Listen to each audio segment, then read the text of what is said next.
Welcome to Beyond the Velvet Rope with Neil Oates Jr., the podcast that takes you on an extraordinary journey into the world of luxury service. Join us as we unlock the secrets, stories, and strategies behind exceptional experiences. From anticipating VIP needs to crafting unforgettable memories, we'll guide you on a path to service excellence in the realm of the affluent. Let's elevate your expertise and redefine the art of world-renowned service.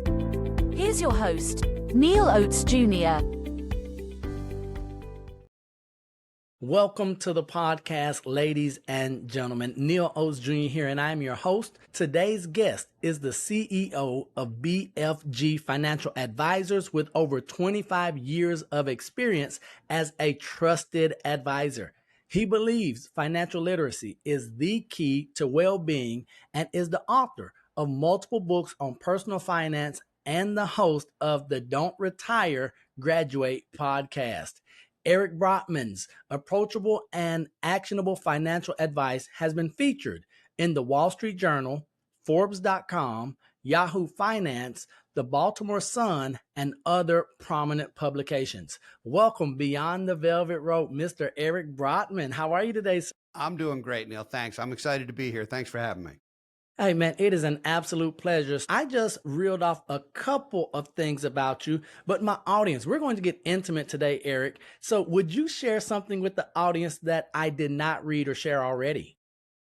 Yeah, absolutely. First of all, anytime you say I have 25 plus years experience, it makes me feel like the old guy in the conversation, Neil. So I'm actually in my 32nd year, believe it or not, of doing this now. And my passion has been financial literacy, and I love to write. I was actually an English major. A lot of people don't know that about me. I was an English major and studied English and psychology and did all the financial stuff later. And that's why I love to write and speak and so forth.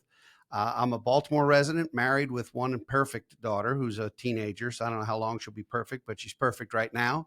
And as we talked about before the show, it's Raven country here. So we've got that going for us also. Let's go Ravens. Come on, baby. So that, ladies and gentlemen, for those of you who know me, you know I am a diehard Baltimore Ravens fan. So the moment I saw where Eric was from, I said, oh, we're kindred spirits. Let's go. But we're also kindred spirits because you believe, and not just believe, because we can easily say we believe something with our mouth, but then if we don't live it out and demonstrate it, it's something totally different. But you really do believe you've been a champion of this idea called financial literacy, right? This thing. And so first, let's start, Jim Rohn always say, if you don't know where to start at the beginning. Yeah. So let me ask you, what originally inspired you on your mission to help families and professionals achieve financial freedom? It's a great question. And actually, my first job out of college was in the legal department of a brokerage firm here locally. And I had the opportunity to be the one answering the phone, usually when there was a tragedy, because I was in the legal department, the estate department, and I'd wind up talking to somebody who's just lost a spouse. And a lot of the times I had to deliver absolutely terrible news at the absolute worst time. Like, for example, ma'am, I'm sorry your husband has passed, but his ex-wife is still his beneficiary. And when I say that happened, or I know you all had 3 children, but only the first one is named, or no one is named, so this whole account is going to be subject to tax this year and you're going to lose a lot of it. I'm sorry, but there's nothing I can do. And what I realized was, and I felt helpless. I really felt helpless. These people were bereaved. They were under the gun. It was a very difficult time for them. And I just made it worse, not by something I did, but by something someone didn't do. And so I wanted to get ahead of that. And I started doing work in the insurance world and the investment world and ultimately financial planning and so forth, because I realized that if we don't do planning, then there will be mistakes like that. And they're never the things you think about. It's always the uncrossed T and the undotted I. But in order to do financial planning with someone, whether you do it for yourself or you do it with an advisor, you have to understand the basics. You really have to understand. Financial literacy came as a sort of a natural starting point. I started volunteering with Junior Achievement and being involved in stuff with young people and assisting at one of the local universities here and teaching as an adjunct faculty member for the financial planning programs. And I just realized that there's this light bulb, Neil, that goes off when you understand it. And it doesn't matter what it is, but financial literacy to me is as important as actual literacy, because if you can't read, that is a ticket to trouble. Well, Yes, sir. if you can't figure out your bank statement from your credit card, or if you're unbanked, or if you really are not doing these things and you're buying that thing you can't afford because you think, I've got plenty of credit limit, you're making bad mistakes. Or student loans.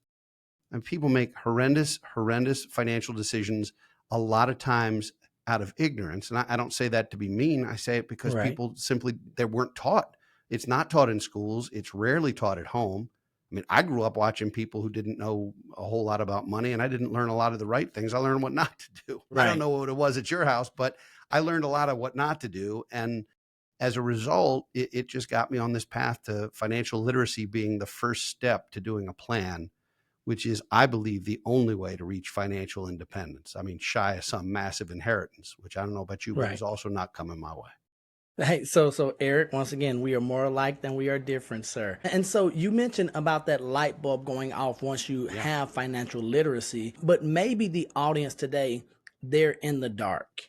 Okay. And Yeah. they're sitting here and the light bulb hasn't gone off, whether it was lack of demonstration and education just based on the environment. I believe that we agree that the school system is not setting us up to be educated about the things that really matter once we graduate. What do you say to that person that today listening to this episode where they haven't had that light bulb moment, where they're still in the dark, and because they're in the dark, they're afraid of even turning on the light because they're saying, well, it's probably horrible. I would rather stay in my ignorance so I can have bliss. And we know that's not the truth. So what do you say to that man or woman who has not had a light bulb moment, but they're afraid to even consider turning the light switch on, sir?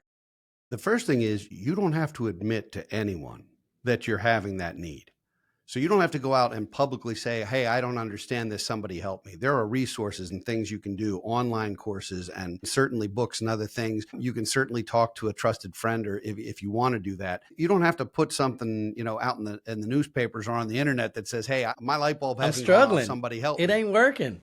Yeah. So that's first, is you need to admit this to yourself. We all have to identify the first step is learning. But it's not only that folks are in the dark because they don't understand, they're also terrified of being preyed upon by so-called advisors who are absolutely Yeah. taking advantage of people. And so let's not sugarcoat this. There are a lot of people, successful people, high income people, who really get taken advantage of by someone who's either not credentialed or not ethical. And so there's a certain amount of fear there too. And that's legitimate. So I would say the first step is find one or more sources for some basic education, whether it's your local community college, whether it's an online course. And I have one I'm happy to share with your audience that's free, whether it's a book or other resource, or if you or a friend or a family member has a trusted financial advisor, just chat with him or her. Have a conversation. It doesn't mean you have to do business. It should not cost you money to have a conversation with someone and just say, Hold on, this Eric. is Hold what I on, am. Eric. Right there, sir. So, I'm ladies and ready. gentlemen, Eric is telling us that there shouldn't be an upfront fee for that initial consultation. Is that correct? 100% correct. Yes. You should Okay. absolutely not pay for something you're not sure you're going to engage in. Okay, so and that's the part where I want to make sure that the audience that they're hearing, because our audience, they are ladies and gentlemen, business owners, entrepreneurs who want to do the right thing, Mm-hmm. but maybe they're feeling like even if they've tasted a level of success, now they're saying, I don't know what the right thing is. And we are going to get you to share some resources. And ladies and gentlemen, we're going to have all of Eric's contact info in the show notes. We're going to mention a few resources and websites that you can go to a little bit later in the podcast. But here is a gentleman who has made it his mission to share this and educate. So make sure that you have trusted individuals in your circles. So really quickly, Eric, you mentioned that even successful individuals might have been taken advantage of, right? And that there's no Absolutely. shame in that. I think that is a part of the fear, a part of that reluctance, where not only do I not want to tell anyone, but I don't want to admit it to myself. So what's something that if you find yourself either in ignorance or terrified, you mentioned some resources, but can you break that down really for us and maybe even mention some of those resources here that might be a first step for us if that's where we find ourselves today? Well, believe it or not, there are, for people with debt issues, and I know that's not everyone, certainly, but for people with debt issues, there are actually resources through the federal government. And normally I would not say anyone from the government is here to help. So don't hear that message. But there is a website put out by I believe it's the Department of Justice, actually. And I know it's an address I can get for you if you have viewers who want to get that. But there's a way to make sure that a credit counseling service, for example, is legitimate and is not a scam. So that's one of the kinds of resources. The other thing I would say is you can certainly talk to more than one financial advisor. I think people should interview several, figure out where you're comfortable, figure out where you're not getting a sales pitch, figure out where you're not being asked to pay for something before you've even sat down with somebody. I do think that matters. I think you have to have comfort. It's no different than choosing a doctor.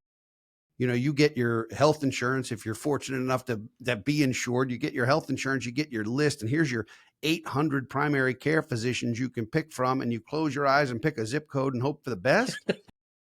This is the person who's going to examine you, I mean, inside and out, and who's going to be responsible for your health care. It's better to interview a couple of doctors. Financially, it's the same thing. I tell people that finance and medicine have a lot in common, and I promise there are no hospital gowns being worn in our office for any meeting, but it is a very intimate conversation. In order to do a good job, we have to know where the bodies are buried, so to speak. We have to know that there's a kid with a gambling issue or a drug problem, or that there's been some debt or problems in the family, or any of the various things. They all play a role. It's not just about what's on your statement. It's not just about, oh, let me pick my funds in my 401k. That is not a financial plan. That is a tactic. So the resources that exist, some are in fact through the government so that you can find a credit counseling service if you need that. Some are, when you're looking for financial advisors, you want a fiduciary. You want someone who is not a paid salesperson, but is in fact going to give you advice to benefit and in your best interest. There are a lot of tools. Actually, there's a chapter in my last book, which is an interview that you can use for choosing a financial advisor. It's a dozen questions or so that you can ask each person and say, well, how do I know if I'm getting the right answers? And that's not to suggest that all the answers are black and white. I mean, there's a lot of gray, but to understand that there's absolutely a certain trend and a certain thing that you can look for in an advisor, and that it begins and ends with people who do the right thing for their clients, with their clients, and not to their clients.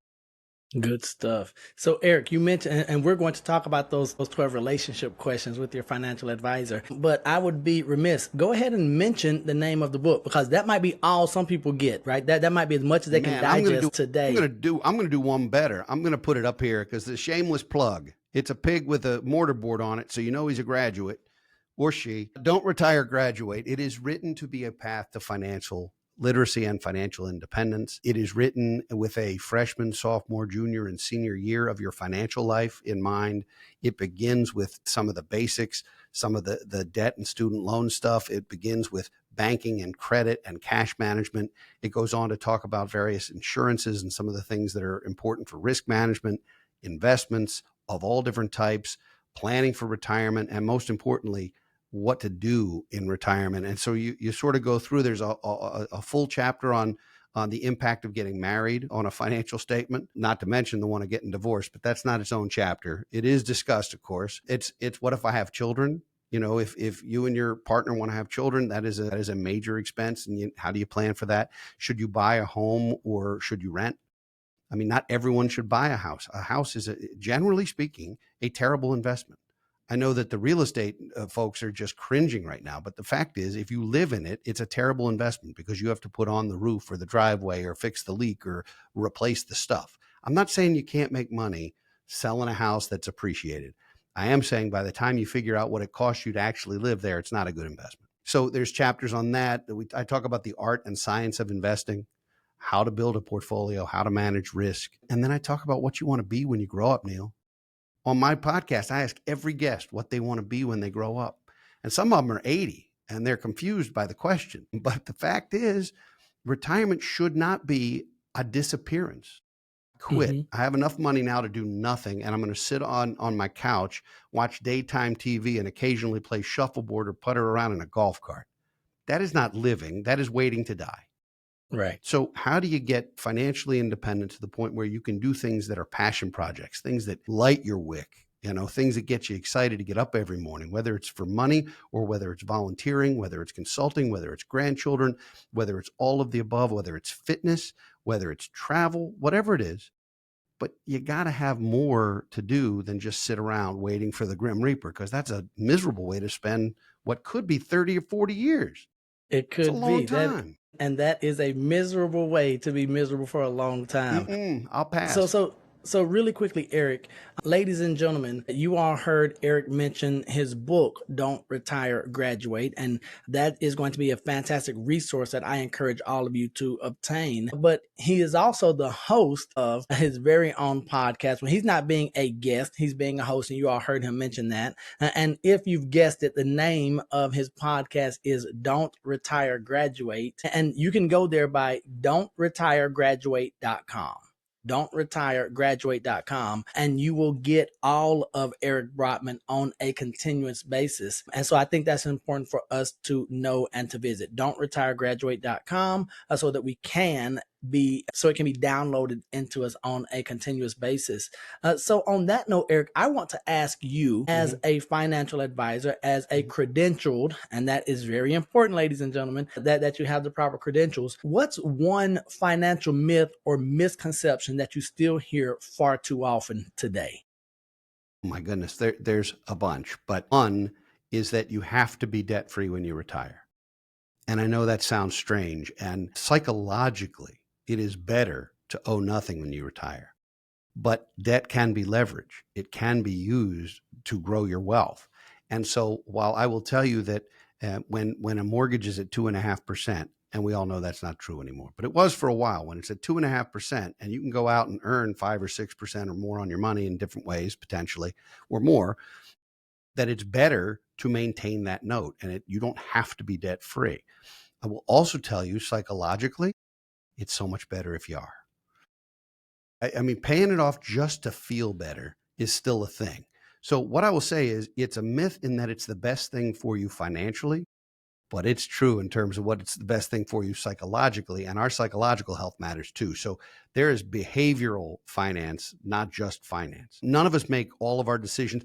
I hate to tell you this, Neil, but you do not make all of your decisions rationally. I know that's hard to believe. No. See, I'm smart enough to know that I am an emotional guy, and then I Yes. justify them, right? Yeah. And so I learned that at a very early age. So when you talk about the psychological side of this, I think that's important, especially coming from a finance guy, a numbers guy, a bottom line individual. But then say, hey, listen, I'm not so naive that I don't know that there's something that could be bigger than just the numbers and the payoff and what the spreadsheet says. Well, can I have a little fun with you?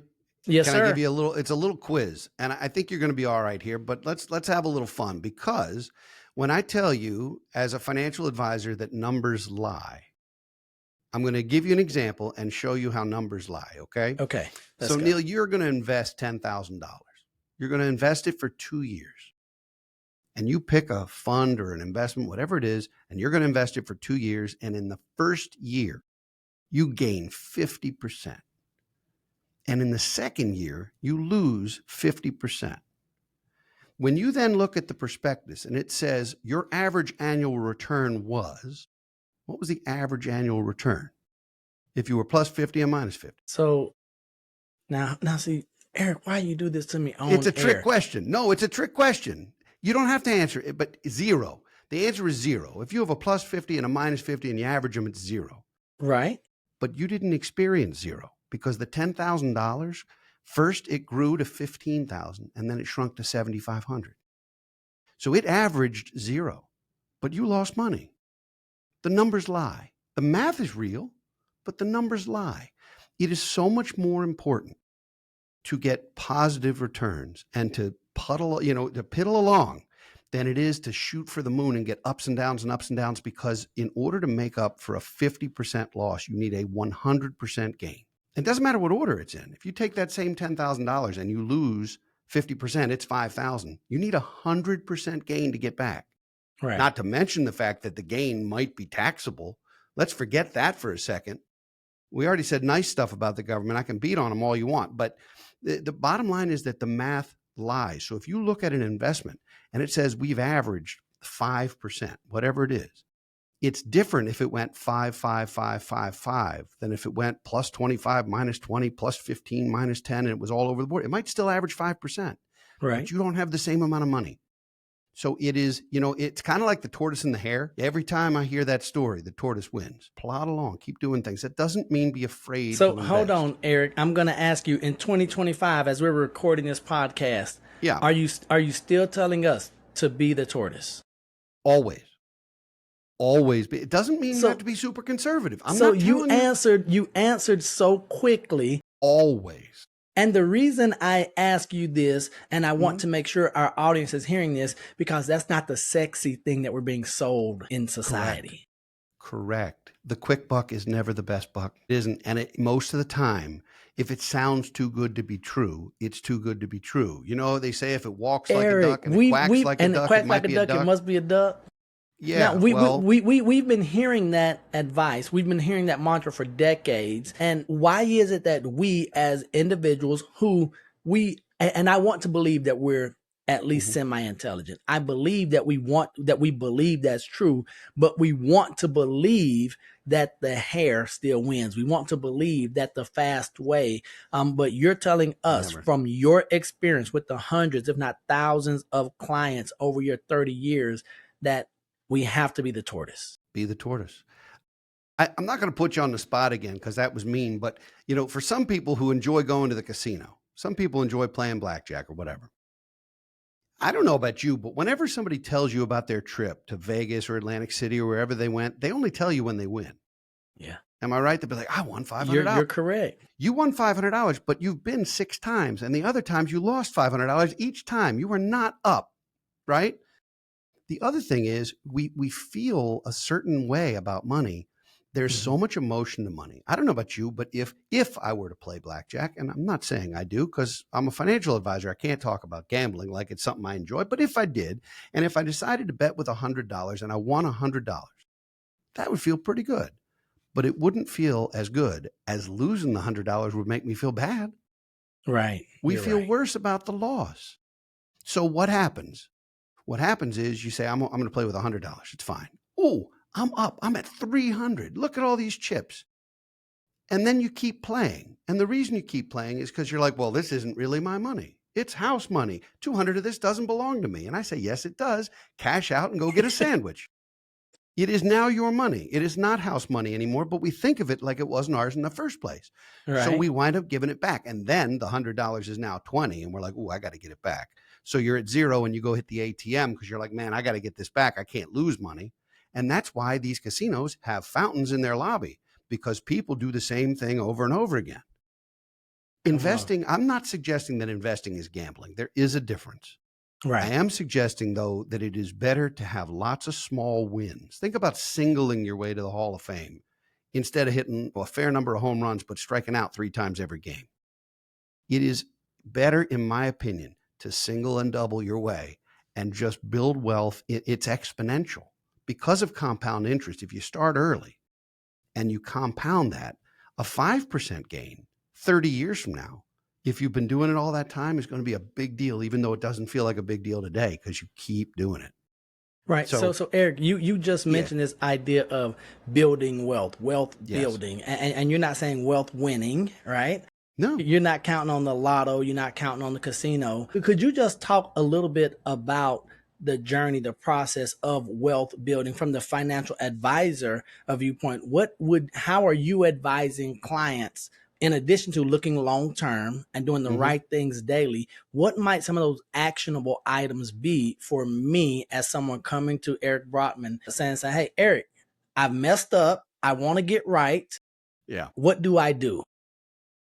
Well, the first thing is there are about 10 things that we normally would suggest, but I'm going to give you the first one. But before I do, what I'm going to tell you is when you say you messed up, don't try and catch up all at once. You know what I mean? Like, I don't know. Got it, sir. In college, we learned not to do that. When you got to the bar 90 minutes after your buddies and you thought, I'm going to play catch up so we're all in the same spot, you wound up on the floor first. Don't do that financially. ever. Okay. The very first thing is to take inventory. Be honest with yourself. Where But am Eric, I? that's so you tell us to start there, but that's the hard thing, sir. Well, you didn't ask for the easiest solution. The easiest solution is go rob somebody. No, that is not the way this works. If you want easy, I can't help you. If you want tried and true, I can help you. There You we have go. to start with inventory, and you got to be real honest with yourself. And if you're married or if you're in a committed relationship of any kind, you got to be honest with each other. And that's even harder than being honest with yourself, Yeah. because you absolutely cannot do this by yourself. You have to do it as a couple if you're a couple, and you have to be honest. Here's where we are. Like any journey, remember the mall kiosk always had a sticker on it that said, "You are here," You're because you here. never knew Yeah. even what floor you were on, much less where's Nordstrom's. You are here. You must have that so that you can say, this is where I want to go. I'm going to dream. I'm going to envision. I'm going to think about it. And I'm going to have psychological ways to do that. But in order to know where you're going and how to get there, you have to know where you are. The very first strategy after you've taken inventory is what I'll refer to as paying yourself first. All right. Because what a lot of people do is they get their paychecks, the money comes in, it goes to their account, they pay their bills, and they hope something's left over at the end of the month. Mm-hmm. That is not a good recipe. It is far better to say, this is what's coming in every month. I'm taking 5 or 10 or 15 or 20% or whatever the percent winds up that you're able to do. And I'm taking that and I'm carving it out and I'm putting it away for myself long-term before I spend anything. Because if you can live on 85% of what you make for a long time, you can build wealth.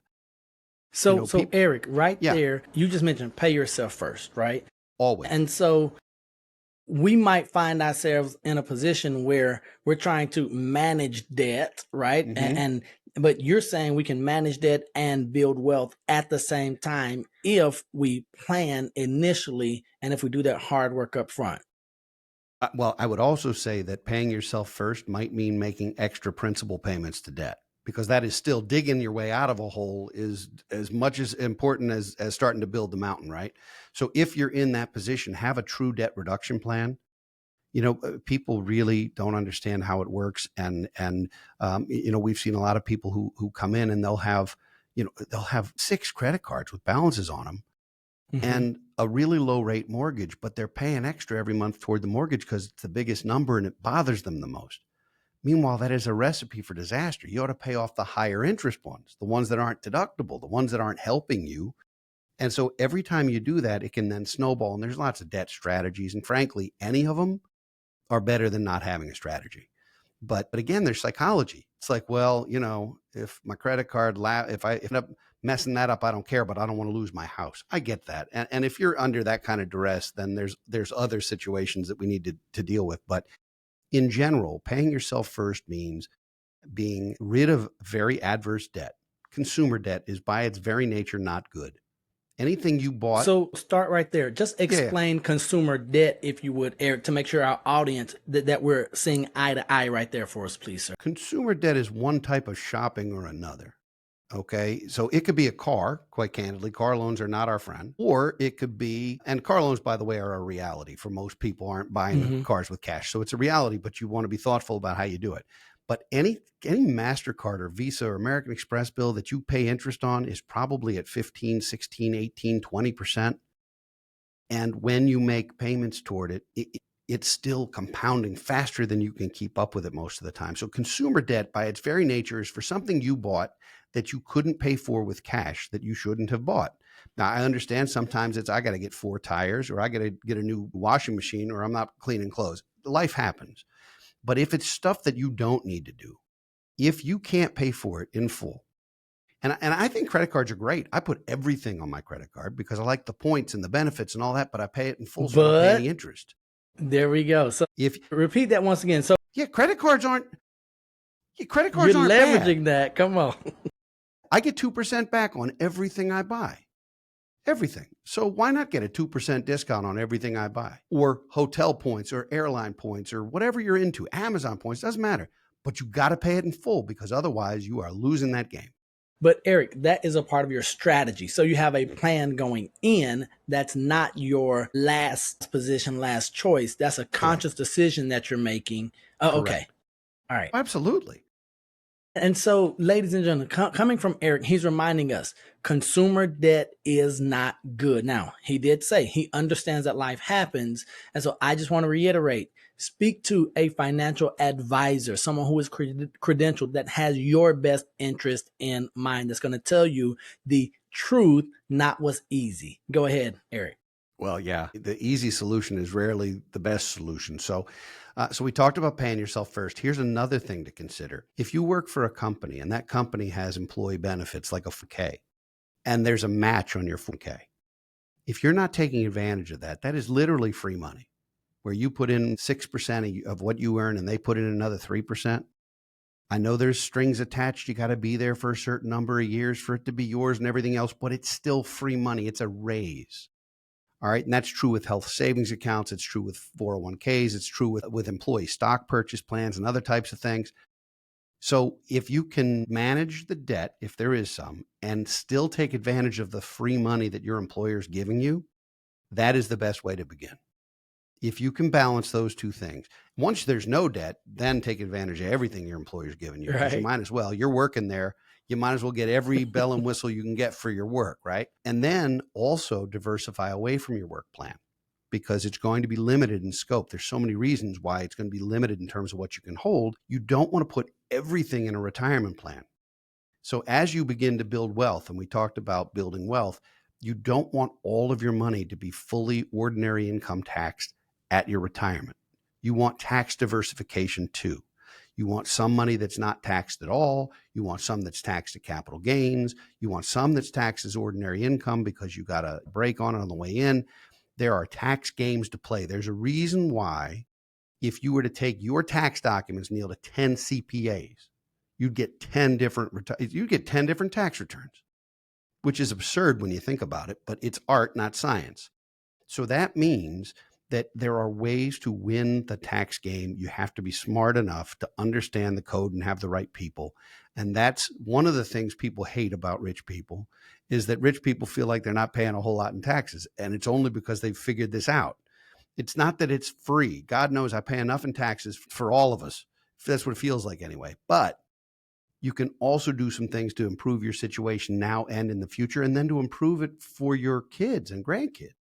Like what you leave behind matters too. So, ladies and gentlemen, we are going beyond the velvet rope with Eric Brotman. And so if you've made it this far and your ears are bleeding, I'm going to encourage you to go to bfgfa.com, bfgfa.com, BFG Financial Advisors, bfgfa.com, and then just schedule some time, right? Have conversations with Eric. You all can see that he is a knowledgeable, but he is a moral and above board individual. And I think that's important, because if his team is not the right fit for you, he will let you know. But then we've heard a number of things that it's not just about the money. It's about the lifestyle. It is about the psychology and what we want to do after this thing, right? After we work. So we don't want to retire. We want to graduate. So don't retire, graduate.com. But you mentioned in your book, Don't Retire, Graduate, we talked about these 12 relationship questions to evaluate whether you keep or fire your financial advisor,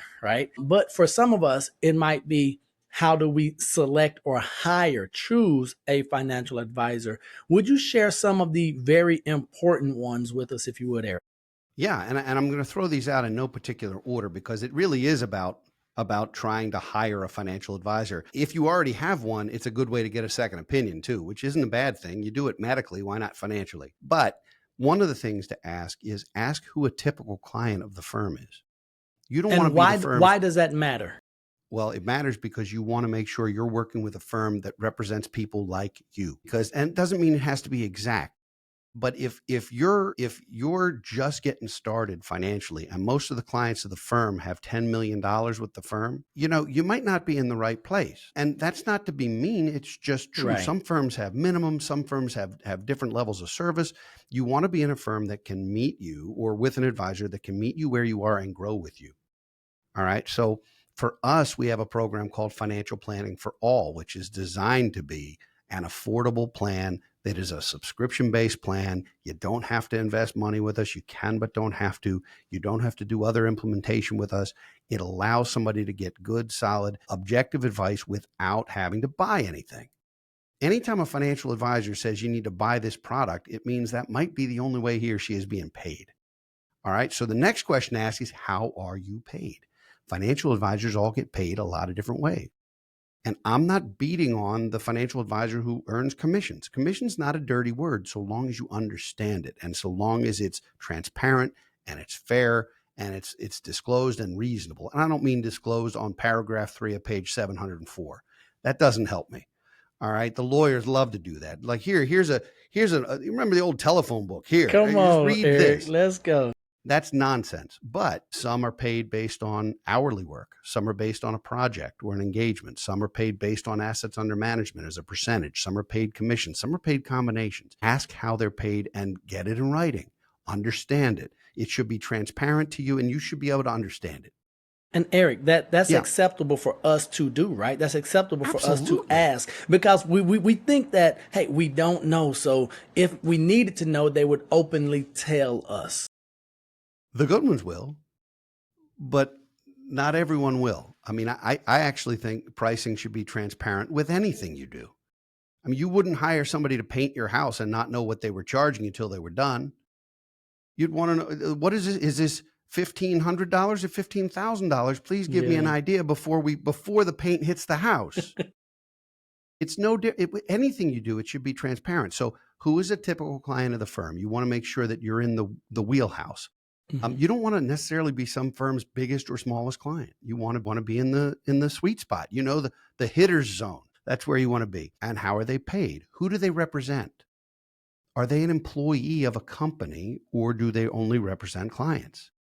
If you work for XYZ insurance company and you go to that financial advisor and that financial advisor says you need some XYZ life insurance, well, that might be the best insurance product ever, or it might be the one on his shelf.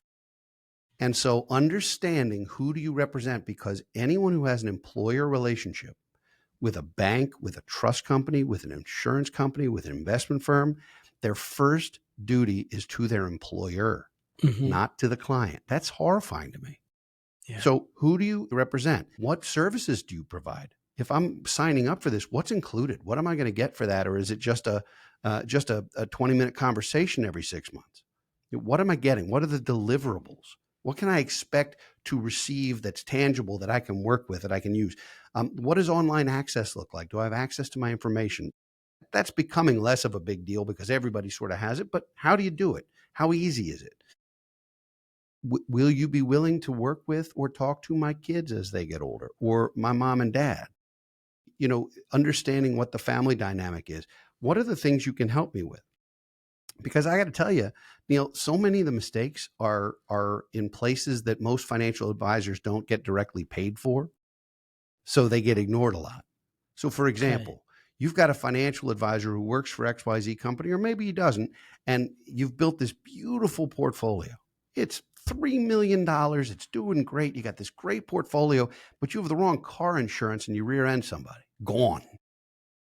Right? Liability matters. How do you protect yourself from all the things? Like an ideal financial plan has to work no matter what. And then no matter what, that devil in the details is stuff that every financial advisor should be talking to you about. Your credit monitoring, your identity theft, your insurances that are of every type, your employer benefits, your pension elections, your Social Security decisions, which get made once and you got to get right. Your Medicare decisions, if you're older, they got to get handled right. All kinds of things. Should you buy or lease your next car? Is this a fair mortgage offer for your next home? Where am I going to have it? Eric, all these things matter. Let me jump in here. And you mentioned the good ones, the good financial advisors are going to ask these questions. So we should not be intimidated when they start asking these questions, even if we don't like the answer, or because you mentioned it's going to be an intimate relationship, right? It is. And so the more they're asking is not for the good ones. It's not so they can see where can I take advantage of. It's where can I help protect this fortress. And I know you talk about the financial castle, right? Yes. That we want to make sure that we have shored up. But we really are going to have to be prepared for the good ones to ask all of these questions. And we need to see them as an ally, not as someone, but because the reality is most of the time when we think of anyone other than ourselves, with our money or financial decisions, we're looking at them as an opponent, right? But the good financial advisors, the great ones, they're going to come alongside and say, hey, I'm here for you and your generations and maybe the kids or parents. But that's going to require us to really know where the bodies are buried, to know where we are now. And I need to know everything. So you're encouraging us not to hold back, but to let them paint that clear picture. So the financial advisor can know how to help protect everything. That's what I think. I think that a financial advisor should be a co-pilot, a navigator, an advocate. You can outsource your financial advice, but don't abdicate it. Don't throw your hands up and just hope for the best. You need to still be a participant in the process. You need to understand what's being done. And if you don't understand it, ask. And if someone has the nerve to say that is a really dumb question, change financial advisors. Okay? I'm serious. Like, I ask. If you don't understand it, make sure you get it before you do anything to implement. Make sure you understand it. And that doesn't mean, that's kind of like saying, well, if you're going to take a flight to San Francisco, you've got to know how the plane is built and how it works. You don't. But you have to know that the pilot is credentialed, that they've flown to San Francisco before, that there's an airport where they're going to land, that it was a $400 flight, not $6,000. Like, there's questions you can ask about that, and they're perfectly fine to ask. And if you don't get clarity, if you don't get transportation, if you don't get transparency, run. Okay. I mean, that to me is a thing. So I want to, because I do want to ask a couple questions about retirement and even now, right? If we find ourselves in our peak earning years, right? Mm-hmm. So my audience, they might be in their mid-50s, maybe late 50s, something there. But between 30 and 50 years old, what we would consider peak earning years. Correct. How or what could they be doing? Because I know it's a case-by-case basis, but what could they be doing to maximize their peak earning years from a financial advisor's viewpoint? I'm going to give you one word answer. Let's go. Taxes. When you're in your peak earning years, you are in the crosshairs, and it's really important. Seriously. It's really important. So that is either encouraging or scary as heck. Eric, go ahead and break it down for us. It's both. It's scary because the more your income, people confuse income and wealth all the time. The media is notorious for this. The media will say this is the wealthiest state. No, it's not. It's the highest income state, but they abscond with 12% of it. Like, that's not the same as being wealthy. Being wealthy and having a high income are not the same. All right. I know people who make the kind of money that people would drool over and can't put together 6 nickels. And I know other people who have a very modest income and have built real solid net worths, and it's all behavior. So let's start there. Income is not wealth. However, it's not what you earn that matters. It's what you keep and what you grow that matters. If you earn it, it gets frittered away either by spending you don't need to do, or by debt service that you don't need to have, or by taxes that you can legally avoid or delay paying, then you're doing yourself a disservice. So I think when you're in that, it's usually 40s and 50s, but generally speaking, once you start making real money, and real money is relative. Everybody thinks we've all got a different definition. But that said, when you start making more money than you're used to, and you're creeping into a different tax stratosphere, it's time to make sure you have a good CPA. Your financial advisor is not a CPA under most circumstances. Sometimes they are. I happen to think it's real helpful to have a CFP and a CPA, because then they can work together and you can get 2 sets of eyes on. So stop there, Eric, because we're going to break. You're doing a fantastic job, ladies and gentlemen. Eric Brotman, breaking it all the way down for us to do some actionable things. So thank you for that. But you're talking about the financial plan, certified financial planner, CPA. We think, all right, I just need to get my taxes done before the tax deadline, right? I'm just going to wait and then just push all of my documents. I'm going to put everything together, email it or upload it now. This is not the strategy. This is not the having a financial advisor. And so the CPA, you mentioned they can work together, right? Yes. So would you just go a little bit deeper there? Because now we're getting to that good stuff. And this is why you all must get Don't Retire Graduate book. And you must go to don'tretiregraduate.com to get some of what Eric has to say on his podcast. Because this is the exciting stuff, right? Because now I don't have to be afraid. I can find a good financial planner, find a good CPA, let them work together, come back to me, and then me outsource, but not abdicate. So my hands aren't up in the air, but now Correct. we're having this conversation. Would you just go into that a little bit more, please, Eric? Absolutely. First and foremost, there's a huge difference between tax preparation and tax planning.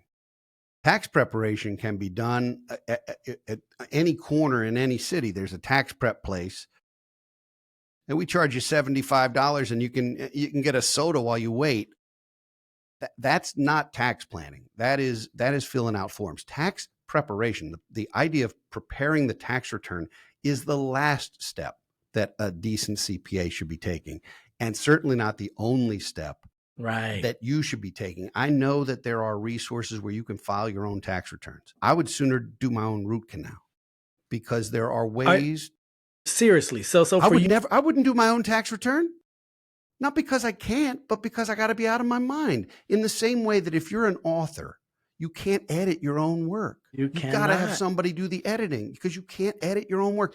So you're too in the throes of it and too emotional about it to get an objective view. You want somebody who is dispassionate, but on your side. And that's what a CPA should be. So there's no emotion, right? They're like, hey, okay, there's no emotion in this, but I'm on your team. I'm here with you. I'm on your team, and I'm going to get yelled at when you find out what you owe, but it's not my fault, and it's better than it would have been if I wasn't here. And that's what it is. My CPA knows he's getting an earful, because I'm like, I cannot believe this is, but it would have been worse. He saved me money legally, and he saved me money and gave me good advice, and in conjunction with the financial. So your financial advisor should be willing to not only review your tax returns, potentially before you file them, but definitely after they're filed, to check for mistakes. There's so many mistakes. People do backdoor Roth IRAs. It's a perfect example where somebody makes too much money to fund a Roth IRA, but they don't have an IRA. So they're not allowed to fund a Roth IRA, but they can fund an IRA and not take the deduction for it. You say, well, why would anyone do that? I thought an IRA was deductible. Well, it can be, but there's a tax limit on that. If you make too much money, you can't do a deductible IRA. You can't do a Roth. You know what you can do? You can do a non-deductible contribution to a traditional IRA and then convert it to a Roth IRA. And it's legal. It's called a backdoor Roth IRA. It's been blessed by the IRS. It's the same as a Roth IRA contribution, except there's no income limit and it takes 2 steps. But it has to be reported every year in your tax returns with your 1040. Your CPA, or you, if you're bold enough to do it yourself, have to file what's called a Form 8606, which no one's ever heard of, but it declares basis in your IRA. And your listeners are now going, what the hell is he talking about? It declares enough basis in your IRA so when it's converted, you don't pay taxes on that portion. Now, there are rules and regs around all this stuff. But when I look at a tax return and I know that somebody did that strategy and there's no Form 8606, I know they just paid taxes on the same dollar twice, and they're going to be angry at somebody. It happens all the time. Or they make a contribution. Older people are making charitable contributions, and they should be making them directly from their IRA once they're 70 and a half, because it satisfies required distributions and it eliminates a lot of tax, and it goes right to your favorite charity. But there's no line for it yet on the tax. You got to literally write it in. And if you don't write it in, you're not getting it. It's the silliest process. It's an absurd process. It's a whole nother show, Neil. You want to talk about taxes? We could, but you need a scotch for that. Hey, come on now. See, look, so you mentioned taxes and scotch. I think they go hand in hand as long as I'm not preparing my own taxes, right? That's right. So that's and if you're going to have the scotch handy, that's the point. All right. So Eric, here, and ladies and gentlemen, once again, bfgfa.com, bfgfa.com with Mr. Eric Brotman.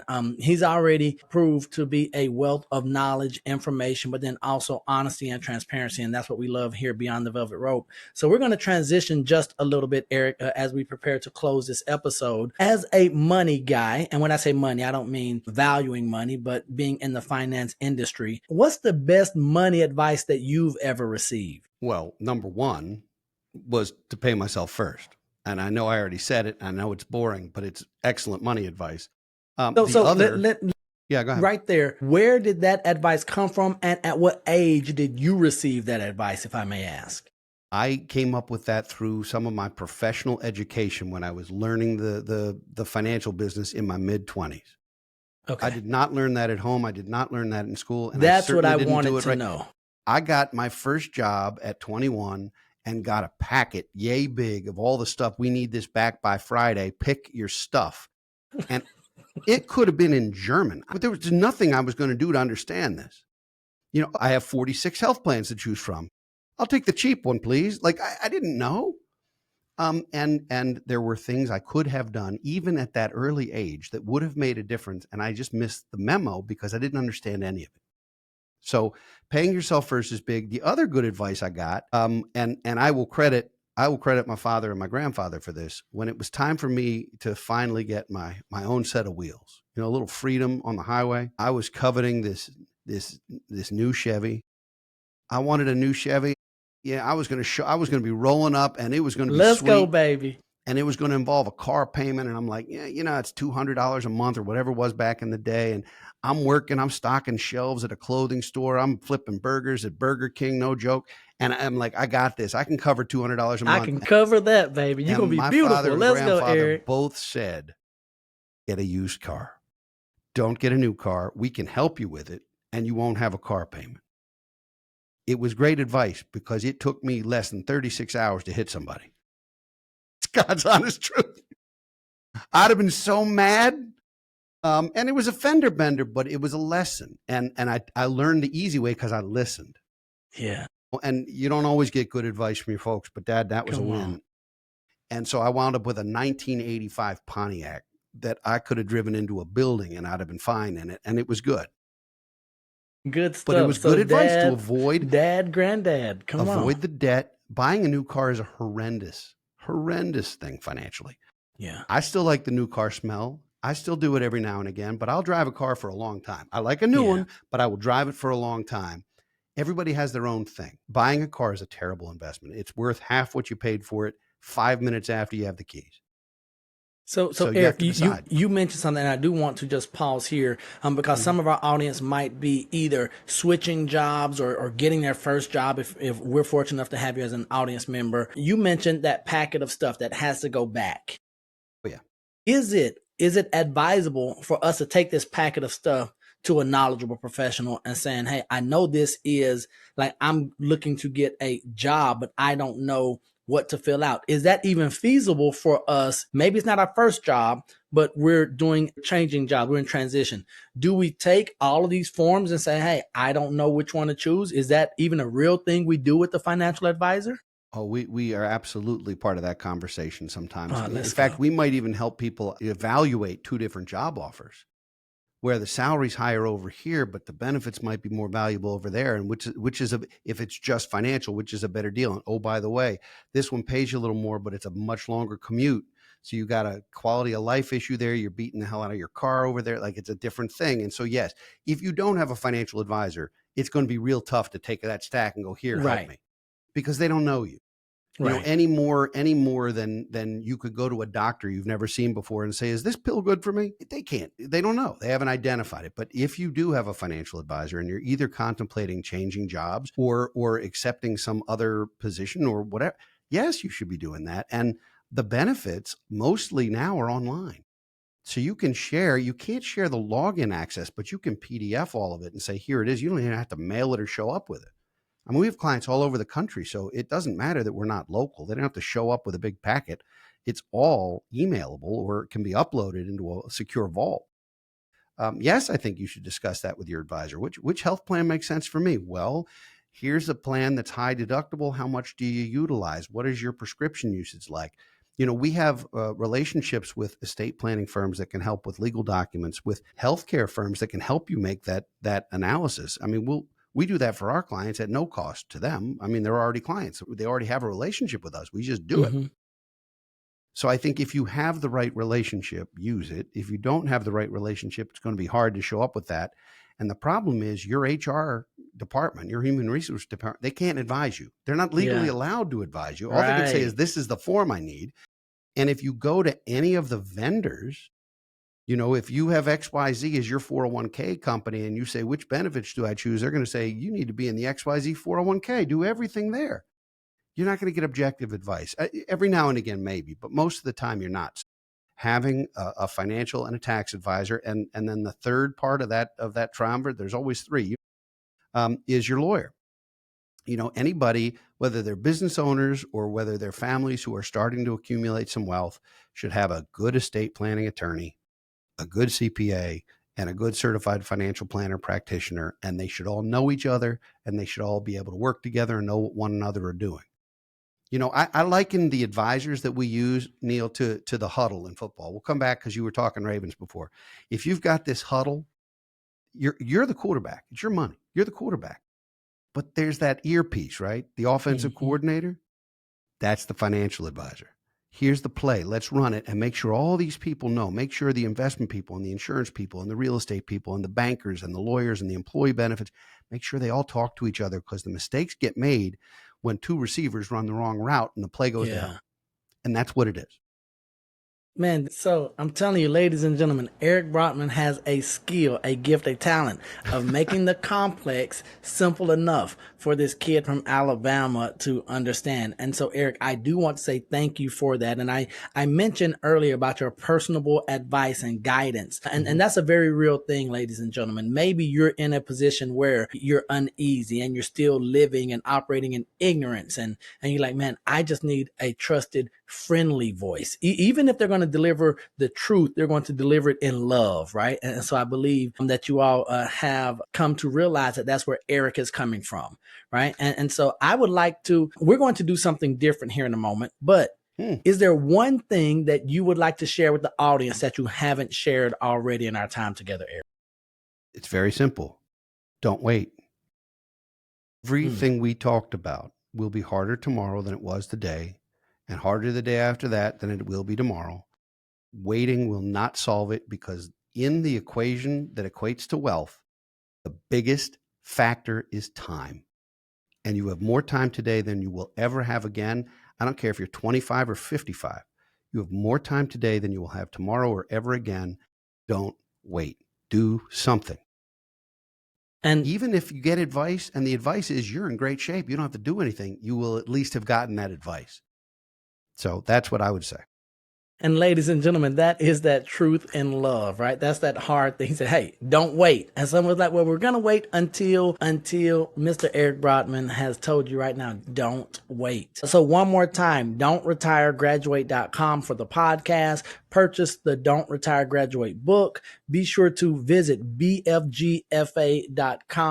so that you can have some conversation and then get some resources that will assist you. So thank you, Mr. Eric Brotman, for being a guest on Beyond the Velvet Rope today. I am better. I know our audience is better.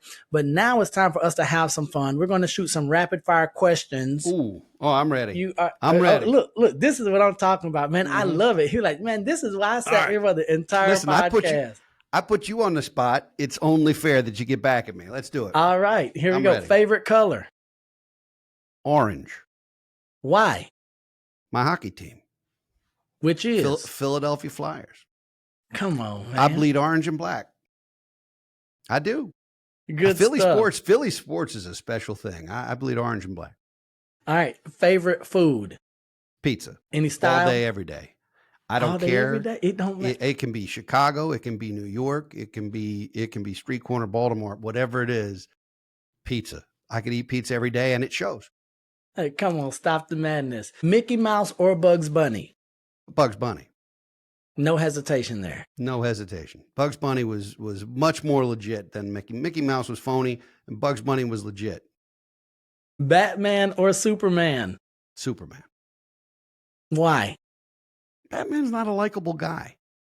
What do you mean, Eric? Yeah, he's sort of a jerk. Superman's always the good guy. Batman, he's questionable. I'm not a fan. What does he really do? What does he really do? He can't even take care of himself. Ladies, hey, so he needs a butler, right? He needs a butler. He can't even take care of himself. Superman's on his own.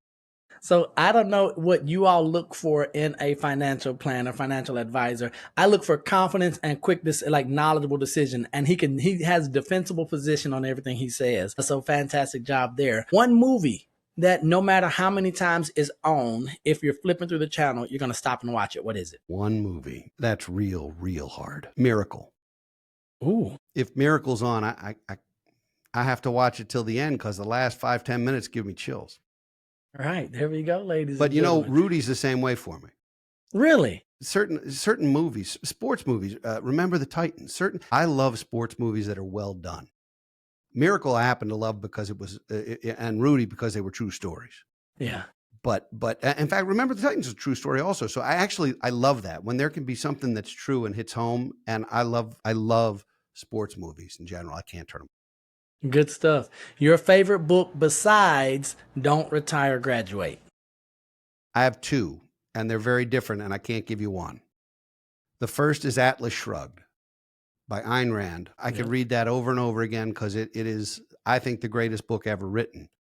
But I also have to throw in Catcher in the Rye, which a lot of us haven't read since middle school. And if you're one of those people, you should read it again as an adult. There's a line in Catcher in the Rye. There's a line in Catcher in the Rye that I live by. And the line was spoken by Holden Caulfield's teacher, Mr. Antonelli, who nobody remembers really. But what he said, the mark of an immature man is that he wants to die nobly for a cause. The mark of a mature man is that he wants to live humbly for one. And that's how I live my life. And that is why that book is on the list. Good stuff, sir. And he did mention his education and literary background. So there we have it. I love it. Eric Brotman, what is one talent that you do not have that you wish you did? I can't dance for anything. Not a little bit. It's a disaster. I can sing. I'll sing anything you want, but I cannot dance. It's a disaster. Somebody could get injured being anywhere near me. Now, hold on now. So myself and my audience, we believe that demonstration is better than explanation. So would you I'm not like dancing on your show. It is not happening. Not No. today. Maybe when we're face to face in Baltimore, we can set the camera up and we can do some damage together, sir. All right. Fair. My last question for you, Yeah. Mr. Eric Brotman. Yeah. What do you want to be when you grow up? I want to be a game changer. And that's open-ended, and it's a cheap answer because it can mean a lot of things. But I get to ask that question every day, so I'm allowed a cheap answer. No, I want to be a game changer. I want to change as many lives for the better as I humanly can while I'm here. And I'd like to leave a legacy behind that's not money, something that matters more. Ladies and gentlemen, Mr. Eric Brotman, thank you for going beyond the velvet rope. It has been an absolute treat. Ladies and gentlemen, make sure that you check out the show notes so you can get all of Eric's contact info so you can follow, subscribe. Make sure that you tune into the Don't Retire, Graduate podcast where you can overdose on Eric, and that is a good thing. And then most importantly, make sure you share this episode with someone who might be in the dark, someone who might be waiting until, and then just encourage them or encourage yourself to act now. Don't wait. Take action today. And it might be with some of the resources that are in the show notes, something that you might get from Eric's website or the podcast. But we are going to leave you. I'm going to leave you as I always do. And that is that I love you, God loves you, and there's nothing you can do about it. And until the next time you see me or I see you, don't be average, be world renowned. Peace.